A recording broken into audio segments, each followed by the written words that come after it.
Radio Eternidad, impactando el presente con un mensaje eterno. Esto es Perspectiva. Hoy vamos a tratar un tema súper interesante, muy controversial, y esperamos que, guiados con la gracia de Dios, nosotros podamos y vamos a salir a camino. Tenemos un experto que nos va a hablar de este tema. Así que lo más importante es tratar de tener una mente en cierta forma desaprendida para que podamos adquirir el conocimiento y entenderlo, porque si nos prejuiciamos con este tiempo, con este tema, no importa lo que nos digan, vamos a seguir en esa misma línea.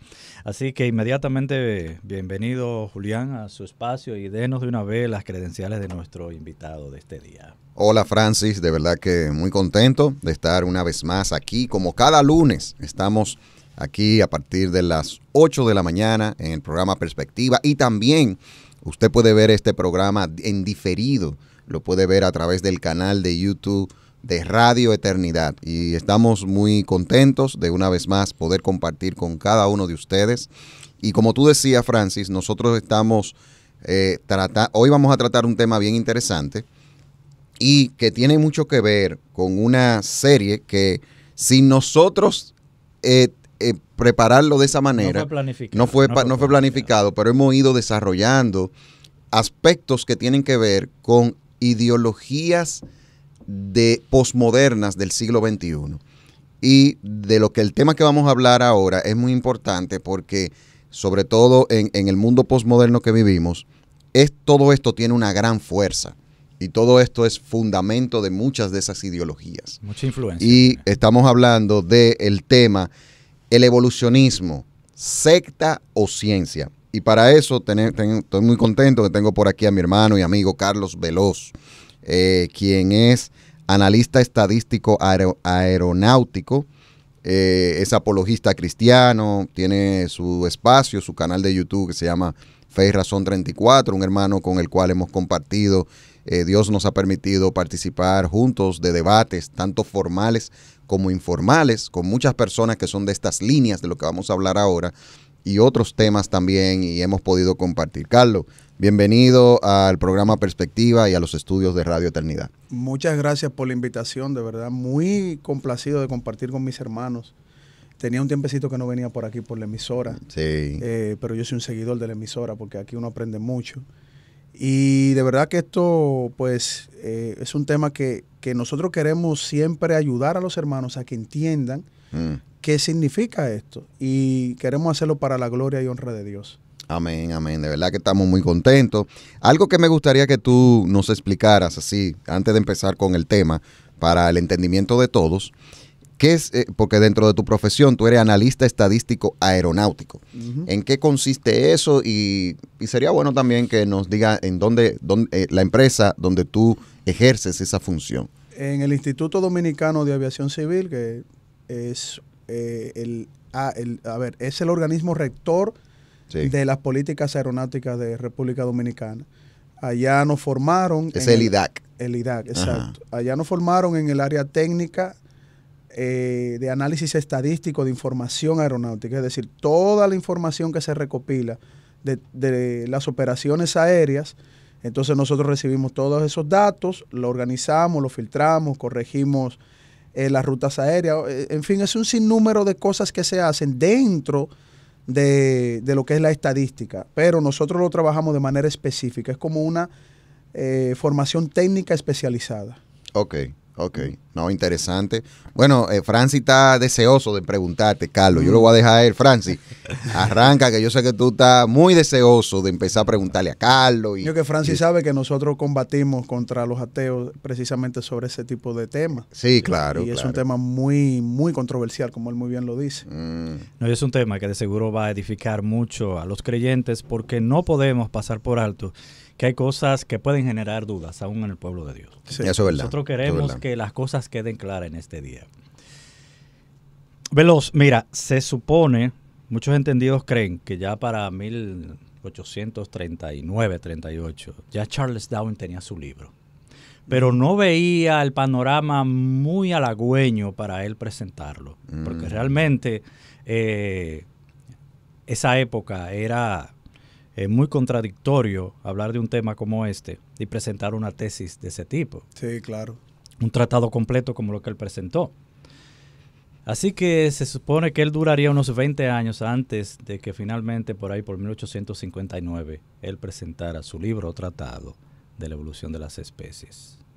Ahí fue donde el asunto realmente tomó fuerza, porque como tú nos dirás más adelante, él no necesariamente él fue que sacó ese tema y lo ideó. Es correcto. Que mucha gente cree que sí, mucha gente cree que sí. Pero están equivocados. Hay pioneros de ese tema. Lo que pasa es que él fue como el que lo patentizó, lo puso en la palestra pública. Sí. Y de ahí entonces que comienza la teoría de lo que es el evolucionismo o la evolución, que más adelante tú no dirías si hay un término, si estos términos son iguales o si se relacionan realmente. Entonces, cuando se habla de Charles Darwin, se habla de evolucionismo. ¿Qué es el evolucionismo? Para nosotros llegar al fin con una opinión trabajada, si esto es secta o es ciencia. Muy buena introducción. Sí, hay que hacer la diferenciación entre evolución y evolucionismo. La evolución es el concepto mediante el cual se verifican, entre comillas, ciertos fenómenos naturales. O sea, la evolución es el concepto que se utiliza para comenzar un estudio X sobre algún fenómeno de la naturaleza, en este caso el desarrollo de las especies. Ahora, el evolucionismo es la ideología que sustenta la evolución. Okay, es la doctrina que reúne un sinnúmero de ideas que son antiguas, que viene de la filosofía, de algunas culturas, pero la que más fuerza tomó fue sobre la base de la filosofía griega. Sí. Sobre el origen de la vida, que viene de Aristóteles. Entonces, el padre de vamos a decir, de esa ideología, realmente es Aristóteles, no Charles Darwin. 300 años antes de Cristo. Sí, correcto. Pero podemos decir también, Carlos, que, porque por ejemplo vemos a personas desde antes de Aristóteles, como Anaximandro, sí, claro, que ya decían, Anaxímenes, que ya decían cosas similares, que había como una especie de filosofía naturalista. Ellos fueron dándole la pincelada a los presocráticos, exacto, los anteriores a Platón, Sócrates y Aristóteles, le fueron dando pincelada. Pero Aristóteles es como quien dice, en la edad antigua griega, es quien sistematiza las ideas filosóficas de ese tema. Entonces, por eso se toma él como la base. Y luego, Darwin se puede decir que es en el concepto ya del desarrollo del preconocimiento científico el que organiza una tesis, si se le puede llamar así, una tesis que fue aceptada por la academia en ese momento en Inglaterra. Una tesis, pero... Sí, porque mira, estaba por ejemplo Lamarck, que también Lamarck al día de hoy da mucho más puntos sólidos que el mismo Darwin.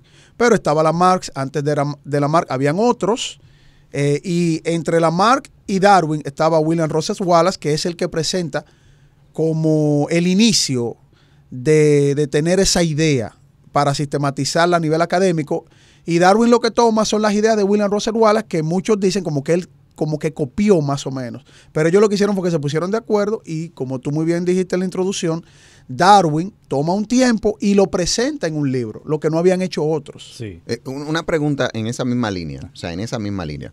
Podemos decir que la teoría de la evolución, o sea, pasa por el filtro del método científico. Podemos decir que es, porque muchos, y más adelante, claro, vamos a desarrollar más esa parte, pero mucha gente que se ampara en la evolución, pues establece de que es ciencia porque eso se ha establecido como una ley. Entonces yo te pregunto a ti, ¿todo esto de la teoría de la evolución pasa el filtro del método científico? No, o sea, ¿cómo uno pudiera explicar esto? Mira, hay fenómenos de la naturaleza que se pueden comprobar vía observación, y el primer paso del método científico es la observación, ¿verdad? Para uno formular una hipótesis que sea consistente.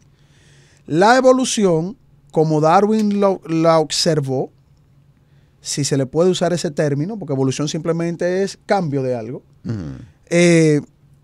era como que habían ciertas incidencias naturales en un ambiente.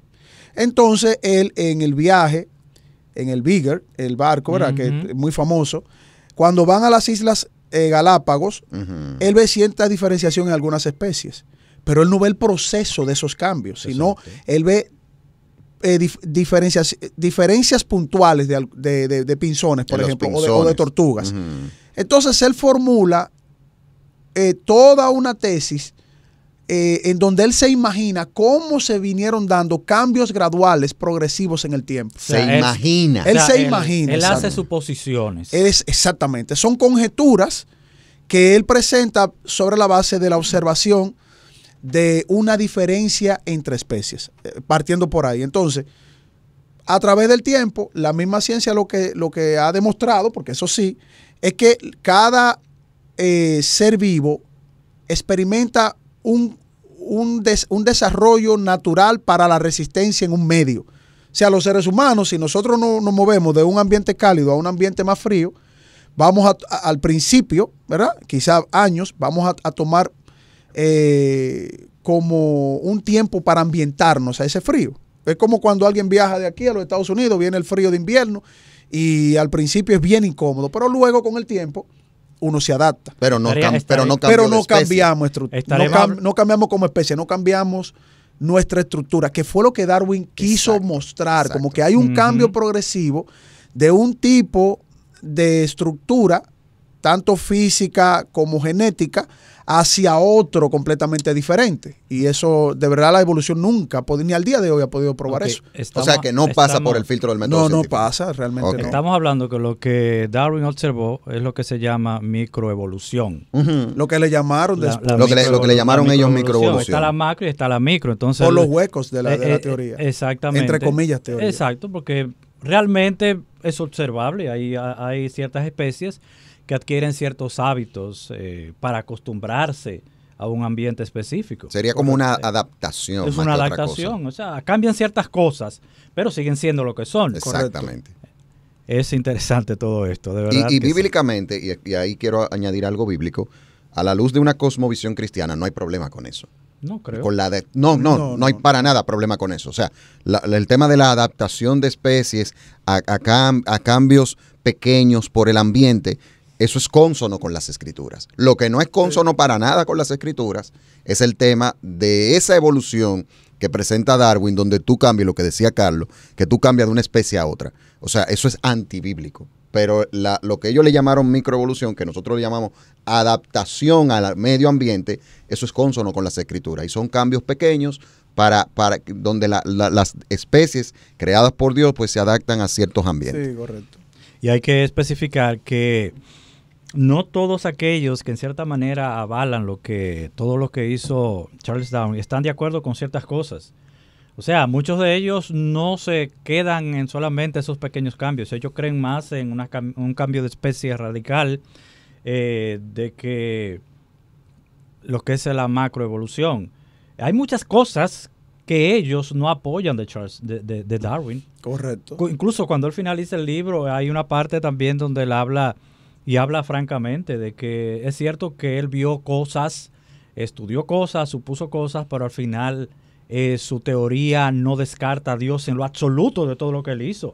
Él simplemente estudió cambio de cosas creadas, porque es que la gente cree que porque la evolución dice todas esas cosas, a veces piensa que la ciencia y Dios son enemigos, y eso es totalmente falso. Como lo hemos demostrado aquí en otros programas. Porque ni siquiera la evolución descarta a Dios de todo el plano, porque ellos están estudiando cosas que ya encontraron.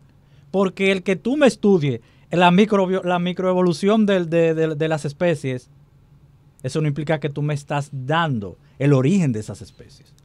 Exactamente. Con Darwin se dio un caso muy raro. Porque Darwin... Y de hecho sería bueno que tú no hablaras de Darwin, que eso es una pregunta que mucha gente se hace. O sea, ¿quién fue este individuo? Aprovechando que tú vas a hablar de Darwin, háblanos un poquito más sobre quién es esta persona y eso que tú vas a decir también. Darwin era una persona de familia adinerada. Venía de una familia muy disfuncional en términos ideológicos, porque su abuelo era un ateo bien enemigo de la fe. Era bastante contrario a la fe cristiana. Pero Darwin sí era un católico de su época. Entonces, sus padres lo inscribieron para que él se graduara de medicina, para que fuera un doctor, y a él al segundo año no se sintió pleno, salió quiso entonces estudiar la parte del naturalismo, de la geología, entra a estudiar teología. Exacto. Y uno de sus profesores, el de geología, era un presbiteriano, o sea que lo formó en cierta parte en lo que en ese tiempo se llamó la teología natural, es decir, observar la naturaleza para entender la naturaleza que fue dada por Dios. O sea, investiguen los fenómenos naturales, pero ustedes saben que esto viene de Dios. Entonces, el asunto con Darwin es que él pasó por ciertos periodos conflictivos en su vida. Y tenía una serie de amigos que eran la mayoría agnósticos y ateos, que eran parte de la academia, de la Real Academia de Londres. Entonces, eso lo fue llevando a él a tener una posición libertina de lo que él, de su formación teológica. Y pasa un suceso en su vida que él pierde a su hija menor y él entonces entra en una contradicción crisis existencial, una crisis existencial. Y todo su trabajo a partir de ahí era tratando de demostrar que Dios no era necesario en la naturaleza. Eso pasa mucho en la gente. O sea, él se volvió un contradictor de Dios. Y, obviamente, la ideología materialista que siempre ha estado ahí, siempre ha estado metido en academia, básicamente aprovechó eso, rodearon a Darwin, protegieron sus ideas y la llevaron al materialismo dialéctico, al materialismo ideológico, porque en ese mismo tiempo también estaba surgiendo Carlos Marx y Friedrich Engels. Entonces, se reunieron estas dos ideas, secuestraron la academia, secuestraron, vamos a decir, las bases de la ciencia que los mayores proponentes estaban saliendo de Inglaterra, y eso entonces fue conquistando toda Europa. Entonces Darwin, ahí en esa parte, lo que hizo fue apoyar, quizás sin él querer a profundidad, una tesis académica que iba a favorecer al ateísmo. Entonces, ¿quiénes defienden esta postura de Darwin? Los ateos mayormente, que fueron los que se quedaron como dominando la parte de la investigación, la parte de la educación, porque los cristianos en ese entonces lo que estaban más era como rezagados a la predicación del evangelio, que es lo correcto, obviamente, pero descuidaron esa rama, descuidaron esa área, que también es fundamental. Es decir, el evangelio debe de permear no solo las iglesias, debe de permear toda la sociedad, porque es que el evangelio fue mandado a predicarse a todo el mundo, no simplemente a los que ya Jesucristo libertó. No, y también añadirle a eso, que estábamos en ese tiempo, estamos hablando de que todo esto viene después de ese periodo llamado la Ilustración, donde se pone a la razón por encima de aquellos principios de fe. Y en esa época, cuando la razón materialista. La razón materialista. Porque estaba la razón y la fe también. No, muchísimas gracias. Gracias por hacer esa observación, porque el creyente, o sea, no hay ningún problema entre la razón y la fe. Exacto. Pero es una razón que analizaba todo desde una perspectiva materialista, no como la nuestra, que razona desde una perspectiva de una cosmovisión cristiana. Muy buena observación. Correcto. Entonces, ya para finales del siglo XIX, que es donde aparece Charles Darwin, también hubo movimientos, ahí aparece también el tema, en esa época, aparece un ataque muy fuerte contra la Biblia, donde aparecen personas influenciadas por una mente humanista, sin Dios, mezclándola con la teología. Empezaron los ataques hacia la Biblia. Empezaron los ataques hacia la infalibilidad de las escrituras. Empezaron cuestionamientos fuertes contra la Biblia, y eso hizo que muchos cristianos en esa época que tenían liderazgo, pues se retrayeran, no entraran en el debate de la defensa de la Biblia, y ese fue el instrumento que permitió que todas estas ideas de Darwin encontraran campo abierto en todos los ámbitos de la sociedad. Sí, correcto. Entonces, ese ataque que se le dio a la Biblia, o sea, y es como dice Carlos, ahí hubo y es como hemos hablado aquí, Francis, lamentablemente, muchas veces cuando la iglesia del Señor Jesucristo, pues no ha hecho lo que tiene que hacer, entonces hemos visto consecuencias, porque al retraerse y quedarse solo en los templos, ¿qué pasó? Entonces se le abrió el campo a que todas estas ideas que no son de fundamento científico, permearan y miren todo el problema que eso ha traído después. Así es. Qué interesante está todo esto. Me dijiste ahorita sobre Carlos Marx, y realmente Carlos Marx era un admirador de Darwin. Incluso Claro, él le llegó a correcto. dedicar un libro. No me acuerdo si fue, ¿cuál de los libros fue? No sé si fue Darwin El influenció Capital. mucho en Carlos Marx. Y él lo admiraba. Le llegó a mandar personalmente, firmado, un libro de su admirador Carlos Marx. Sí. O sea que estaban Estamos hablando de todos. 1870 y algo, 1800, sí. Sí. En el tiempo en que salió un libro que no se comenta mucho, que ese libro es terrible, que es El origen del hombre. Ay. Ya eso fue después de que Darwin perdió su hija. Mm. Y ahí sí se ve, ¿verdad? Como que Darwin fue guiado a esa visión hasta Pero no se racista. menciona mucho eso. No se menciona porque el libro es terrible. El libro es fuerte. Es que es fuerte. O sea, ahí hay unas declaraciones contra la mujer, contra los negros, contra los latinos. Es ¿Cómo? sumamente racista Muy, ese libro. muy racista. Pero de él. Sí, sí, claro. ¿Cómo? Sí, porque él veía a los negros y a los latinos como una especie subdesarrollada, una transición Ay. hacia el ser humano ya bien formado, que eran los ingleses blancos. Él veía a los negros como simios. Pero es racista, ¿no? Sí, Sí, y háblanos un No, y su poquito. grupo, él tenía un grupo terrible ahí. Carlos, Un grupo X. háblanos un poquito en esa misma línea de lo de Francis Galton y la eugenesia, que sale. ¿Quién era Francis Galton y la influencia que tuvo? O sea, ¿qué es esto de la eugenesia y cómo las ideas de Darwin influenciaron en él para el tema de la eugenesia? Bueno, Francis Galton, que era del grupo de amigos de Darwin, era uno de los que defendía a Darwin junto a William Russell Wallace, entre otros, ¿verdad? Para no extender mucho. Ellos, no Galton solo, el grupo completo, o sea, que venía incluso de la visión del abuelo de Darwin, era eugenésico.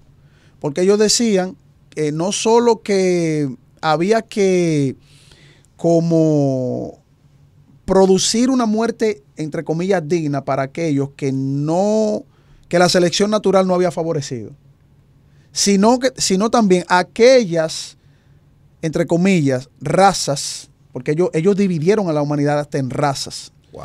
que no estaban bien socialmente adaptadas o no habían tenido su plenitud de desarrollo. Si se le podía aplicar eugenesia, se le aplicaba. Y eso fue heredado por la visión nazi. Entonces, ese grupo, para no extenderlo mucho, porque estamos más en la evolución que en la eugenesia, ese grupo sí daba aprobación a la eugenesia, precisamente por eso, por esa visión de la raza favorecida, la lucha de las especies, la más adaptada, la menos adaptada, etcétera, etcétera, para producir esa supervivencia en la sociedad. O sea, el darwinismo social parte del darwinismo natural. Wow. Y todo eso viene más del darwinismo natural y se aplica al darwinismo social. La eugenesia es parte del darwinismo social. Terrible. Bueno, vamos a continuar, ojalá y nos dé el tiempo, porque esto es un tema bastante. Si no amarramos a tiene Carlos, contenido. amarramos a Carlos para una segunda vuelta. Muchas cosas. Es mucho para abordar, porque yo tengo unas preguntas acá muy específicas, pero me siguen surgiendo más de todo lo que estás hablando, porque más adelante, no sé, abordaremos algo que mucha gente piensa que el diseño inteligente es religión vestida de ciencia, pero eso es más adelante, Sí. Bueno, es un programa aparte. Es un programa aparte. Carlos, muy probable Es que un tú programa sigas aparte. con nosotros la próxima semana. Ya Vamos te lo a- dije desde ahora y te lo dije en vivo. Donde el Señor me mande. La biogénesis. Sí. Si hay biogénesis es porque hay biogénesis. ¿Qué es la biogénesis y qué es lo que ellos postulan con esto? Bueno, aunque la biogénesis como tal, Darwin no la planteó. Él no porque planteó el eso. origen de las especies, él habló de eso. Anaximandro sí lo planteó.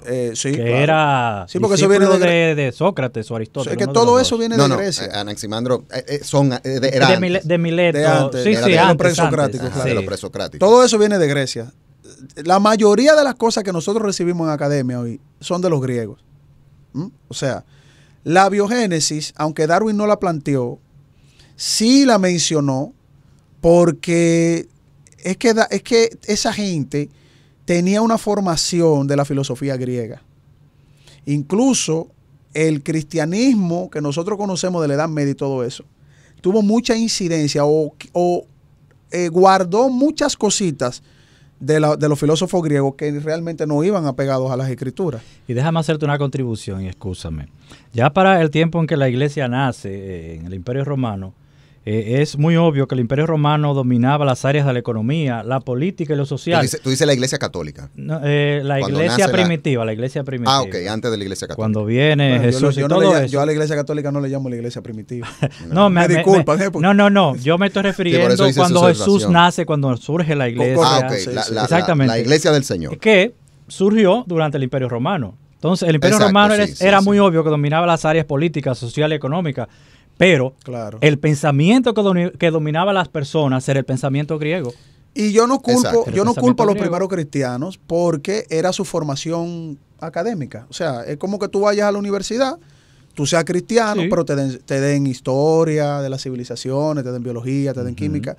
Y entonces tú tienes esa parte ahí. Lo malo es que como ese era el fuerte, como esa era la base, la filosofía, entonces los pensamientos, el razonamiento filosófico muchas veces se aplicaba a el estudio bíblico y no siempre iba de la mano con las escrituras.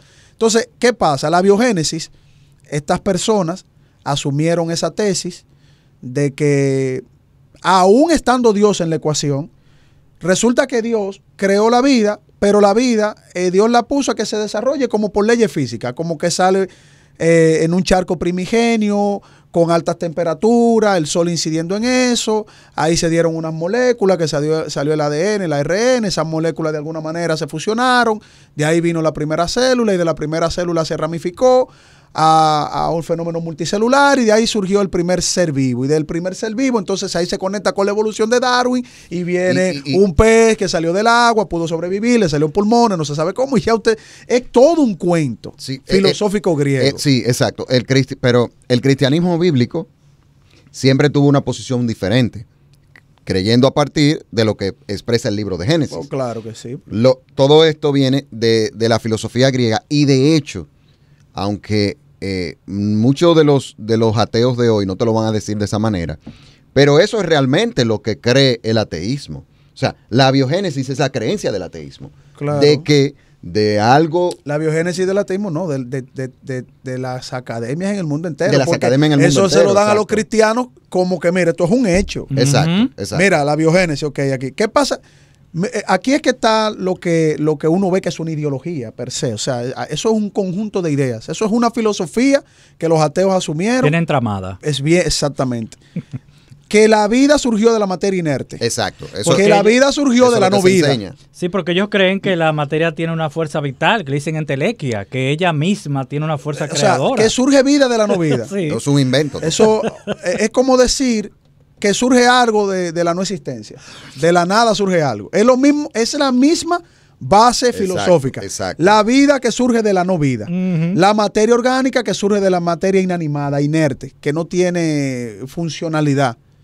Es como que te digan a ti que de un pedacito de arena, por ella misma, sin ninguna fuerza incidiendo, una fuerza como creemos nosotros, que hay un ser superior, inteligente, creador, que con su poder, él da origen a todas las cosas y desde ese origen entonces él comienza a establecer vida, es decir, la vida viniendo de la vida, porque Dios es la vida.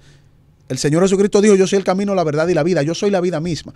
Pero ellos quitan cualquier elemento de vida para decir prácticamente, mira, de la muerte, de lo que no tiene vida, surge la vida. Entonces eso es contradictorio en sí mismo y eso fue refutado. La biogénesis, ¿con qué fue refutada? Por la biogénesis, o sea, Luis Pasteur hizo un experimento y vio que, mira, ¿de dónde surge la vida? Bueno, la vida surge solamente de lo que ya tiene vida, porque se hicieron varios experimentos donde pensaron que de manera espontánea y por azar surgía la vida, pero no eran los microorganismos que entraban en tubos de ensayo que surgía, o sea, microorganismos produciendo un microorganismo. Exacto. Entonces Luis Pasteur desmintió eso. Luis Pasteur era un cristiano, fue un cristiano brillante, científico, y le dijo, no, es que ustedes son materialistas, miren lo que ustedes tienen ahí. Y eso es tan fácil, y el demostrar eso es tan fácil, usted que me está escuchando, me está viendo, eso es muy fácil. Agarre y ponga un poquito de arena en un vaso, tápelo ahí, deje que eso dure años ahí, y después vuélvalo a ver. O agarre una piedra y haga lo mismo, a ver si va a haber vida. O sea, eso Por eso yo quiero hacerte una pregunta, Carlos, que va en la línea de todo esto que hemos hablado. Pero, escúchame, antes de que tú le pongas esa pregunta, yo le voy a hacer una contribución para que no me quede en el aire. Está bien. Eso de cuando él le tumba eso de la biogénesis, Pasteur, Sí. eso fue la culminación ya de debates, porque se enfrentaron muchísimas veces. Desde Sí, 1640 a inicio de los 700, ellos era cada rato un show con ese asunto de confrontaciones. Pero oye, algunas de las personas que defendían la biogénesis, encontré algo que yo hasta me reí. Oigan esto. Uno de los grandes defensores de la biogénesis fue el químico flamenco Johann Baptist Ben Helmholtz, Sí. de 1579 a 1644. En su obra póstuma, en 1667, oigan esto, él describe una receta que aseguraba que la generación de ratones era posible a partir de usted guardar ropa interior usada luego de 21 días. Sí. Sí, Oye, eso es Señores, y hay gente inteligente. Porque hay personas qué bueno que tú estás hablando de eso, porque eso le da más fuerza a la pregunta que yo le voy a hacer. Es increíble, o sea, creen eso. El británico John Toverville Nehnman, que vivió de 1713 a 1781, en 1750 presenta los resultados de generación espontánea en sus caldos nutritivos, hervidos y tapados con corcho. Sí, ese fue uno de los experimentos que como no entraba el aire, él pensaba que iba a ser algo. Mira, aquí viene una pregunta que va en esa misma línea. Qué bueno que tú tocaste eso. Ya hemos visto, por lo que él acaba de decir, o Francia acaba de decir. Disculpa, pero la biogénesis es otro tema muy amplio. Sí. O sea, porque lo estamos tomando Es como pincelada. pincelada dentro del evolucionismo. Con lo que Francis acaba de decir, más lo que ya hemos visto, nos damos cuenta de que evidentemente no existe, nunca se ha dado en el mundo, en ningún laboratorio, de donde de nada surja algo, ni tampoco en ningún laboratorio del mundo nunca se ha probado que de materia inerte surja la vida. Ahora la pregunta es, ¿por qué? Y tú lo sabes muy bien, porque tú lo has escuchado mucho, Carlos. ¿Por qué hay personas que dicen que como esto es lo que se enseña? Bueno, son dos preguntas. ¿Por qué es que esto se enseña como ciencia en las universidades? ¿Y por qué los que se adhieren al evolucionismo, cuando te hablan sobre eso, te dicen que eso es ciencia? Pero la Biblia no lo dice a nosotros, no los explica, porque el mundo es enemigo de Dios. Okay. Así de, esa es la primera entrada simple y rápida, ¿verdad? Muy buena El entrada. mundo es enemigo de Dios y por lo tanto todo lo que vaya en contra de Jesucristo va a siempre ser aceptado por el sistema del mundo. Exacto. Siempre. O sea, la gente te va a aceptar más fácil, aunque tiene comezón de oír, porque siempre ellos establecen estos temas, pero es para que tú le digas el por qué nosotros creemos que todo viene de creación de Dios. Aunque ellos juran y perjuran que sí, que es un hecho, como tú dices. No, la academia dice que es un hecho. Exacto, Las universidades te dicen así que es un mismo hecho. esa gente. Porque esa fue la ideología que ellos aceptaron. Ese es el primer punto. Ahora, en realidad, y eso yo lo aprendí de mi querido hermano que está en el gozo de mi Señor, vamos a decirlo así, está en el descanso de mi Señor, Luis Sena. Sí, nuestro querido hermano. Sí. Yo aprendí eso de él. En realidad solamente hay dos posiciones en el mundo. La cristiana, la fe en nuestro Señor Jesucristo, ¿verdad? Y el príncipe de las tinieblas. El antagonismo. El antagonismo, exacto, del cristianismo. Es decir, el pensamiento del anticristo, porque la Biblia no lo explica. Exacto. Es decir, que muy, está en muy bueno operación. eso que tú estás diciendo. El pensamiento del anticristo que está en operación es lo que permea a todo el mundo. Sí. O sea, todos los que aceptan este tipo de ideología siempre van a ir en contra de la Biblia. Exacto. Y de hecho, personas que te dicen que son cristianas te compran este tipo de ideologías también y te lo mezclan. Que eso es lo más peligroso porque realmente no son cristianos. Es decir, están con nosotros pero no eran de nosotros, porque si hubieran sido de nosotros, permanecen con nosotros. Y permanecer con nosotros es que permanecen en la enseñanza de las Escrituras. Carlos, ¿no es en ese campo donde se mueven los deístas? De todo se mueve ahí. teología, yo le llamo teología libertina. Los que mezclan esto. Sí, que la evolución es posible porque sí, Dios creó el universo, lo dejó que funcionara a su suerte y ahí las leyes de la física, ahí sí vino una particulita, surgió, esa particulita, bueno, lo que explicamos, ¿verdad? De la misma biología. Por eso dicen que la evolución no necesariamente, yo he escuchado ese grupo que dicen que la evolución no necesariamente está en contra de la existencia de Dios, porque como tú dices, la evolución el mismo eso se conoce como la evolución teísta. No es solo el ateísmo. No es solo el Tenemos problemas dentro de nosotros. Es un montón de personas ramificadas dentro de una concepción que yo le llamo libertina, que mezclan todo esto y te dicen, yo soy cristiano, sí, pero Dios sí, pero lo hizo así, espérate. Y hasta ponen en duda la historicidad de los hechos bíblicos. Sí. Eso se llama, le llaman evolución teísta. Exacto. Entonces, no es simplemente decir el ateísmo, obviamente el ateísmo es la base, pero el mismo ateísmo en academia ha producido que muchos cristianos se confundan con se han infiltrado. Tema. Pero ¿y por qué? Entonces, está muy claro lo que tú has dicho hasta ahora, del antagonismo que siempre ha existido. Solamente hay dos posturas en el mundo. Hay dos posturas. La verdad y la mentira. Entonces, esos académicos, catedráticos, que tú mismo has debatido con personas así, que dicen, no, porque eso es ciencia, eso es una ley ya, las universidades lo han aprobado. O sea, eso nunca... eso siempre fue desde una perspectiva ideológica. Bueno, déjame ver, para ser honesto, cuando alguien me dice a mí, eso es ciencia, la evolución es ciencia, yo entiendo por qué me dice que es ciencia. Porque si nosotros nos vamos al concepto ciencia, que es estudio y conocimiento de las cosas, sí, yo digo, pero lo que yo te traigo es ciencia también. Sí. Es decir, yo te voy a traer la verdad bíblica, que es el conocimiento de Dios, eso es ciencia. Conocimiento de Dios. El estudio de las escrituras es ciencia. Ahora, tú me vas a traer tu ciencia. Sí. Vamos a filtrarla por la razón. Muy buen punto. Porque como hay dos posiciones para nosotros, ¿verdad? Que estamos plenamente convencidos que Jesucristo es la verdad, que la palabra de Dios es la verdad, y todo lo demás puede tener matices de realidad. Como yo le digo en los debates, usted tiene matices de realidad. Pero sustentado en una base de mentira. Entonces, matices de realidad son absorbidas por la mentira. Exacto. Entonces, se queda como mentira. Exacto. Entonces, al final, está hablándome de tu postura y yo te doy mi postura, la razonamos, entonces la tuya es una religión y la mía también. Dentro del conocimiento, porque ellos dicen, es que tú eres religioso. Pero en realidad, cuando tú asumes un sinnúmero de cosas, como dijo Julián, que no pasan por el filtro del método científico, que es aplicativo, es un proceso. Tú tienes, para tú decir esto es un hecho, como ellos dicen, es que esto es un hecho, tú tienes que pasarlo por la sistematización del mismo método científico. Ejemplo, si tú dejas caer, si tú sueltas algo al vacío, lo dejas caer, él va a caer, obviamente, valga la redundancia, por esa incidencia de la ley de la gravedad, que ningún cristiano la discute, porque la gravedad la creó Dios. Exacto. O sea, para nosotros no hay problema. Y es visible, es comprobable. Y tú lo compruebas, o sea, tú lo sueltas. Y se cae ahí mismo. Exacto, y tú vuelves y lo sueltas, y vuelves y lo sueltas. Que tú lo hagas. Claro. Ahora, que tú me digas que tú sueltas esa taza y mientras vaya cayendo la taza se va a convertir en un pterodáctilo, entonces ahí ya tú me estás hablando de una religión. O sea, es una fe que tú tienes. Veloz, Veloz, lo que pasa es que lamentablemente hay una palabrita que también es muy de moda en estos círculos y es el adoctrinamiento. Y desde muchos años eso se ha usado, de tiempos antiquísimos. Y es que lamentablemente el ser humano ha sido acondicionado a creer cualquier cosa simplemente porque una mayoría con influencia lo diga.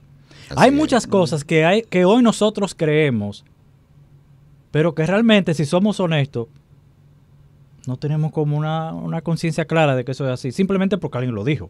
Simplemente porque un libro de texto y porque la mayoría lo acepta. Exactamente. Hay muchas cosas que es como si nos quitaran el raciocinio del pensamiento crítico de uno saber, yo creo esto porque realmente esto me lo indica el sentido de conservación y también los estudios que comprueban eso. Nosotros somos atacados también por eso.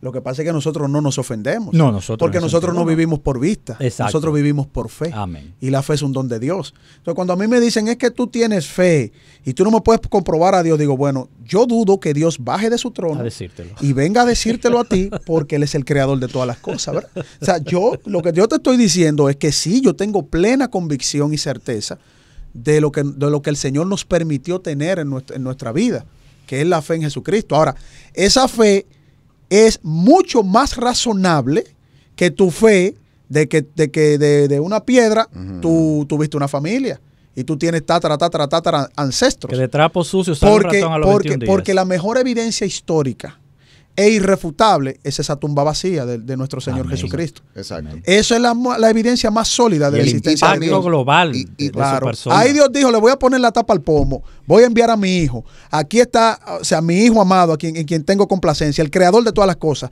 venció la muerte y nadie, ningún historiador, ni siquiera sus contemporáneos, puede negar que esa tumba está vacía. Y a eso le podemos sumar una gran evidencia de Dios, que es la misma creación.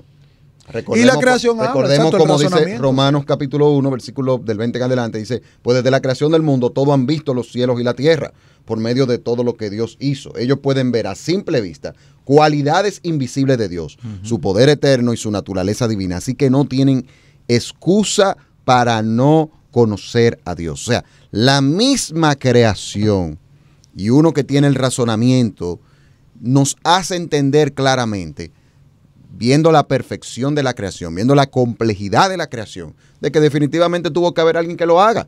Por eso es que la Biblia le llama a aquellos que niegan la existencia de Dios, le llama que son personas necias. O sea, ¿qué es ser necio? Es no usar bien el razonamiento. Entonces, eso es lo que pasa. Entonces, hay una pregunta, Carlos, que yo quiero hacerle, que va en esta misma línea y que tiene que ver con el tema que traímos hoy, muy específica. Ya descartamos de que el evolucionismo sea ciencia. No pasa el método científico, pero ellos le llaman ciencia. Claro. Entonces, ¿por qué el evolucionismo es una secta? O sea, cuando hablamos de secta, es que estamos hablando que es una desviación tipo religiosa, porque se basa en herejías, pero que tiene que ver con esto de creencias y no de evidencias científicas. ¿Por qué es una secta el evolucionismo? El evolucionismo es parte doctrinal de una secta. O sea, el evolucionismo como tal no es una secta, sino que es parte de las enseñanzas que te dan en una secta. ¿Cuál sería una secta? El materialismo. Porque el materialismo... filosófico. El materialismo filosófico es una secta, eso sí.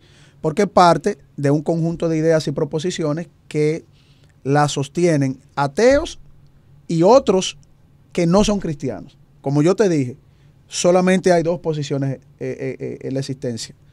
La verdad de Cristo y la mentira del que es anticristo, del que va en contra de Cristo. Entonces, el evolucionismo te lo dan como una clase, como una doctrina, como a nosotros nos enseñan en escuelas bíblicas, en seminarios, estudios de la palabra de Dios. A ellos le dan eso también. Bueno, vamos a hablar hoy del evolucionismo. Miren, las especies se desarrollaron en millones de años de manera gradual. Primero le salió un ojo, luego salió un pedacito del cerebro, luego salió tal cosa, un ala por un lado. O sea, es eso, o sea, es una enseñanza. Después que salen de eso, te dan entonces el origen del universo dentro de la física. Ahora vamos a decir que el universo salió de la nada, pero la nada realmente no es la nada le llamamos algo, ese algo es la nada. O sea, un arroz con mango. Estamos hablando de un cuadro sistemático de un sistema de creencias. De un sistema que ellos de lo creencias. Llevan muy trabajado. Muy buen punto, Francia, ahí. Correctamente. Exacto. Entonces, sí, o sea, el materialismo sustentado en la cosmovisión atea y que ha permeado a muchísimas personas de otras posturas, es una secta. ¿Y por qué que los ateos, Carlos, se molestan cuando uno le dice que ellos lo que están en una religión? Y como tú sabes que se molestan. Algunos ya yo lo he logrado convencer y dicen, wow, sí es cierto, porque es que religión es religarse en grupo, es reunirse bajo un, como digo, un sistema de creencias. Un sistema de creencias. Lo que pasa es que yo creo que también es que ellos han caído en el engaño de creer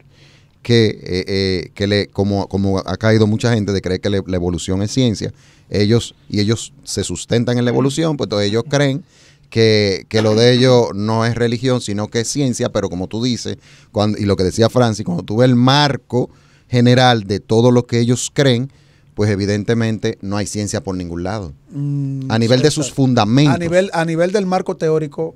Que los fundamenta ellos. Ampliado no. Ahora, cuando un cristiano se sienta con una persona a hablar del tema y no ataca tu creencia, hay puntos en común. Por ejemplo, en la microevolución, que te dice, mira, sí, hay adaptación, esto se ha probado, yo no puedo refutar lo que se ha probado. Lo que yo sé que hasta cristianos apegados a las escrituras han visto que son grandes científicos. De hecho, la ciencia nació con el cristianismo. Sí. Claro que sí. O sea, los padres de la ciencia, por llamarle un término, ¿verdad? Padre, como se usa coloquialmente, nació sobre la base de ese interés de conocer la creación de Dios y darle gloria a Dios. Y las grandes universidades fueron creadas. Y las universidades partieron. Los padres de las ciencias modernas, que es lo que establece el marco de la filosofía de la ciencia. Entonces fueran cristianos. Una persona que me hable a mí de microevolución y yo entiendo el concepto, yo entiendo a qué se refiere. Sí. Yo le digo, no, ahí estamos de acuerdo, no hay ningún problema, yo me adapto. Oigan lo que dijo. Déjenme compartirle este comentario en este debate, en aquellos tiempos que hizo San Agustín. Hace 1600 años él escribió esto. Las simientes de los vegetales y de los animales son visibles, pero hay otras simientes invisibles y misteriosas mediante las cuales, por mandato del Creador, el agua produjo los primeros peces y las primeras aves, y la tierra los primeros brotes y animales, según su especie. Sin duda alguna, todas las cosas que vemos ya estaban previstas originalmente, pero para salir a la luz se tuvo que producir una ocasión favorable. Igual que las madres embarazadas, el mundo está fecundado por las causas de los seres, pero estas causas no han sido creadas por el mundo, sino por el supremo ser, sin el cual nada nace ni nada muere. Correcto. Y mira que Agustín tenía una base filosófica griega fuerte. Sí.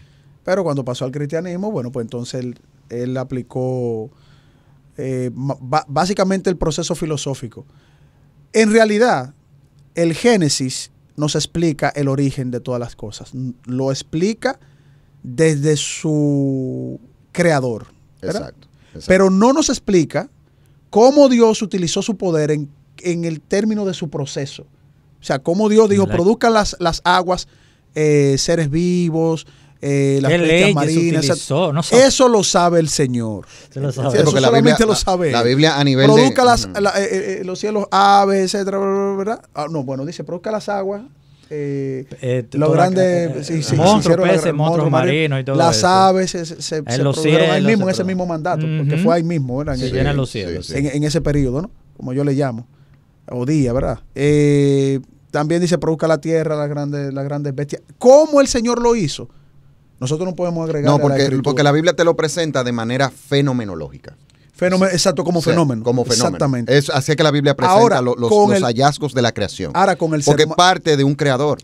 Pero con el ser humano sí él fue específico. Sí, fue específico. Él dijo que él tomó del polvo de la tierra, sopló aliento de vida, que dio el espíritu, el aliento de vida, ¿verdad? Y lo hizo a su imagen y semejanza. O sea, donde el Señor sí quiso que nosotros tuviésemos más fundamento, o sea, más conocimiento en la creación de nosotros mismos. Cómo Él nos formó, cómo Él nos creó. Sí, es verdad. ¿Entiendes? Ahí sí Él fue. Entonces nosotros, más específico. O sea, más específico. Nosotros no tenemos, en una conferencia o en un debate, nosotros no tenemos ninguna restricción. Es decir, si nosotros venimos del polvo de la tierra, Él nos formó del polvo de la tierra, el polvo de la tierra tiene elementos químicos. Lo que dice la ciencia es que nuestro cuerpo tiene todos los minerales, todos los elementos de la tierra. Eso no choca con nuestra fe, eso no choca con la descripción que nos da la Biblia. Carlos, es que a veces también nosotros nos ganamos que nos tilden a veces de fanáticos, porque como tú hablas, si nos hablan de microevolución y cosas que son probadas, nosotros no tenemos que tener miedo en decir que es verdad. Eso que tú dices, que la ciencia ha dicho que nuestro cuerpo contiene todos los elementos que contiene la Tierra, eso también es cierto, claro. Pero a veces queremos cerrarnos tanto. Con el único temita que yo tengo con el que me habla de microevolución es que yo le digo, más que microevolución es adaptación. O sea, porque son términos científicos. Son términos desde la evolución. Claro. Macroevolución, microevolución. Eso es desde la evolución. Ahora bien, el concepto... Julián, lo que pasa es que en un examen yo no puedo poner adaptación. No puedo. Yo tengo que poner microevolución. Es un término si me dan el examen en biología, tengo que utilizar su término. Ahora, mi fe me dice claramente a qué se refiere eso. Después yo debato con el profesor cuando él me ponga 100. Fue muy bueno eso para que los muchachos después no se quemen. Después que él me ponga 100, yo ahora, profesor, le voy a explicar a qué usted se refiere. Exactamente, yo tengo mi convicción. Usted dice que es microevolución. Yo entiendo eso como adaptación. Yo sé lo que usted quiere decir. Perfecto. Yo sé el significado y creo lo que sé. Pero realmente nosotros tenemos que... Sí, porque adaptación es un término científico también. Lo que pasa es que está dentro de la microevolución. Como está dentro, en un examen, tú tienes que explicarlo como se supone, ellos te dicen en academia. Después tú dices, mira por qué la microevolución y la macroevolución son completamente divorciadas para mí. Porque usted no me puede probar cómo cúmulos pequeños se hicieron en millones de años para establecer un animal pasando a otro animal. Una especie pasando a otra completamente distinta. O sea, ahí se quedan callados todos los profesores. Eso es así. Vemos como el Señor dice que tomó polvo de la tierra y nos hizo. Habían ideas ya preconcebidas hace mucho tiempo en el pensamiento de esos filósofos, ¿cómo se le llama? Presocráticos. Por ejemplo, Anaximandro decía, contradiciendo a su maestro, que el maestro decía, creo que era Sócrates o Aristóteles. No. Ellos estaban... Tales de Mileto fue la base. Sí, fue la base. Tales de Mileto. Filósofo... Por eso es que él llama a Anaximandro de Mileto también, porque era su alumno. Claro. Tales decía que que el hombre surgió de los peces, pero Anaximandro decía que no, que los seres humanos nacieron de la humedad de la atmósfera y los seres humanos nacieron del agua. Otro decía que si tú te fijas, tú estás hablando de generación espontánea. Todo lo que tú estás diciendo de generación espontánea. Sí, todo eso. Estás hablando de la filosofía griega, de Tales de Mileto. De allá atrás. Pero hoy día eso es lo que cree la evolución. Eso es lo que cree la evolución. Que el hombre vino del agua. Que ahí que está la razón de todo vino esto. del ¿De agua. dónde que viene? Otros decían que era del fuego. Otros decían que como el río de las aguas, nadie se baña 2 veces en la misma agua, que de ahí salió el ser humano. Los filósofos jónicos. Y un reguero de cosas. Yo he escuchado profesores que han dicho, todavía somos peces. Digo, encuéntreme aquí wow, pero ¿cómo va a ser, Carlos? Sí. Todavía somos peces, digo yo, encuéntreme aquí donde yo tengo la tráquea, que como es de los peces aquí para respirar. ¿Dónde yo lo tengo? Pues yo no lo veo. Ese es el problema, que hay cosas que se quedan... Son fanáticos también. Son fanáticos y con muchas cosas, parecen cuentos y fábulas, porque es que tú no tienes manera de probar esas cosas. Que, como dice la palabra, dice el necio en su corazón. ¿Y en qué momento, Dios, Carlos, en qué momento, si eso fue así, y por qué razón, de golpe, se paró esa evolución? De que de los peces ya no salen más personas, que del mono ya no sale un hombre, porque son cosas como un poquito, que tú como que las racionas y dices, ¿y en qué momento fue que eso se detuvo en seco? Cuando tú le aplicas pensamiento crítico, lo que pasa es que no es que ellos no tienen algo bien estructurado, o sea, ellos tienen algo de muchos años trabajado, bien estructurado. Ahora hablan de la síntesis evolutiva, y la síntesis evolutiva es como tratando de corregir, no corregir, es como tratando de avalar a Darwin en las cositas que Darwin no conocía. Entonces, como el pobre Darwin no conocía eso, le están completando, ellos están reinterpretando a Darwin. Ellos la tienen complicada. Exacto. Entonces, como ellos saben que está complicado, ahora ellos dicen, bueno, es que la síntesis evolutiva te dice que hay un sinnúmero de áreas que hay que aplicar, como la geología, la paleontología, la antropología, la zoología y todo eso mezclado. Entonces, ellos la tienen complicada porque cuando tú le dices, supuestamente,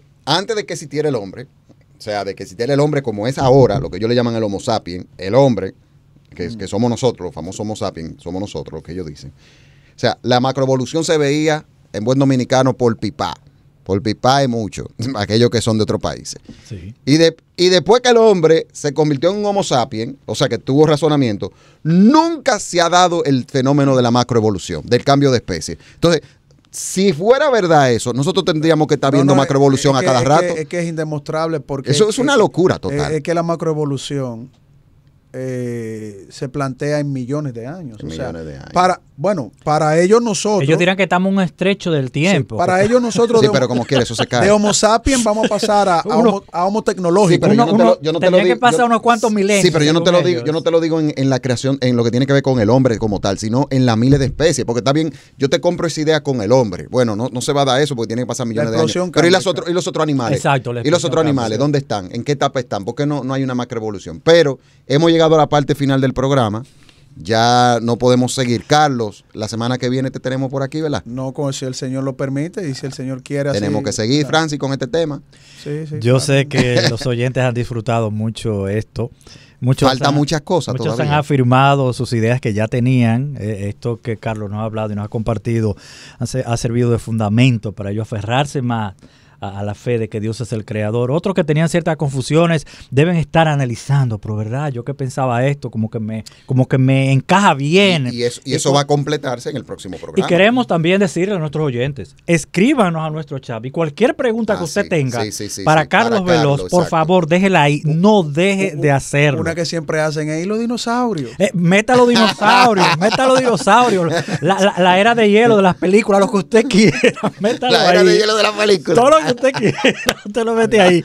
Porque la finalidad es aprovechar al máximo el conocimiento que Dios le ha dado a este hombre de Dios para que traiga la iluminación. Yo lo que le pido al Señor que me dé carácter, fuerza y carácter. El hermano Julián me cae mucho encima en eso, porque es que cuando uno está en esos medios con los ateos, no es fácil. No es fácil. Oren por Carlos Veloz, señores. Cada vez que se lo acuerden o lo vean debatiendo, oren que el Señor lo use en todo el sentido de la palabra. Al principio yo era medio atrevido y me metía a esos chats ateos, a discoteras ahí. Y yo me reía muchísimo. Así que cualquier pregunta que usted sería bueno que hagan preguntas y vamos a tratar esas preguntas. No deje de hacerlo. Y en los comentarios del programa cuando esté en YouTube también. Y haga sus comentarios. Trate de que sean comentarios no ofensivos. No hay necesidad de ofender. Pero si usted tiene una duda o tiene algo en contraposición, no hay problema. Hágalo ahí que vamos a tratar de analizarlo también. Así que, Carlos, muchísimas gracias por venir. Y ya Julián te comprometió. Amén. Así que Dios mediante te vamos a tener el próximo lunes acá en Perspectiva. Gracias a ustedes. Será hasta el próximo lunes con Perspectiva por esta Radio Eternidad. Radio Eternidad, impactando el presente con un mensaje eterno.